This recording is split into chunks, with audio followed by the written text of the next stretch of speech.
Held as a hostage, treated like a prisoner. This is the life for millions of women and children across the world. Now, an expert says, human predators have Metro Detroit in their sights. It's my concern that as the recession looks more like a depression in Detroit, Michigan, that children here are vulnerable and that traffickers will look at that vulnerability and begin to target Michigan as a location to find victims. Metro Detroit, hemorrhaging jobs, a slumping economy, desperate times. Just the right mix for predators, says international human rights activist Aaron Cohen, who's on the front lines witnessing a disturbing new trend. That new trend is snatch and grab.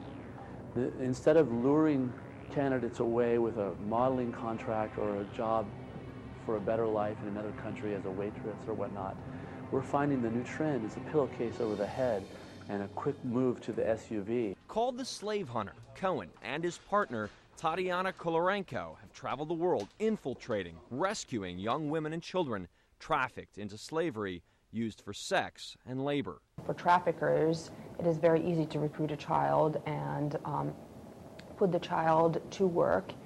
A child can not resist as much as a grown woman can, and there's a higher price for children as well. Tatiana was born in the former Soviet Union and says the illegal slave industry is real. A whole generation of women of my age, my peers, have been trafficked around the world for the purposes of sexual exploitation. Tatiana and Aaron not only work to free slaves, but try to help them emotionally after being rescued. Women and children are being raped 10 to 20 times a day. It violates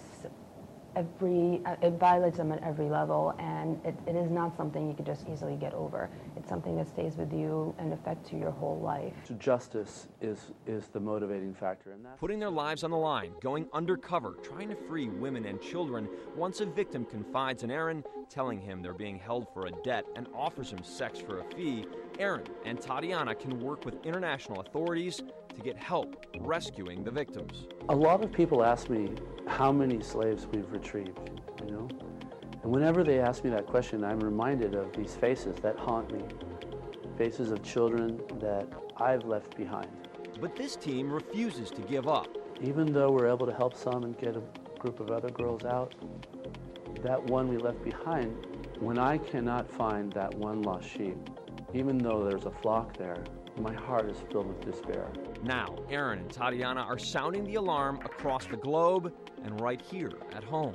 I think every child is vulnerable and is susceptible to that sort of thing, whether they live in West Bloomfield or anywhere else. Officer Rick Trabolski is with the West Bloomfield Police Department. They have not had any documented cases of human trafficking in his community, but that's not stopping this officer from urging fellow law enforcement and parents to stay vigilant. Be aware that there are people out there who are evil people, and that's the first thing we have to teach parents and kids, is that evil exists in the world. We're told traffickers are now using the internet and social networking sites to target and recruit children for slavery.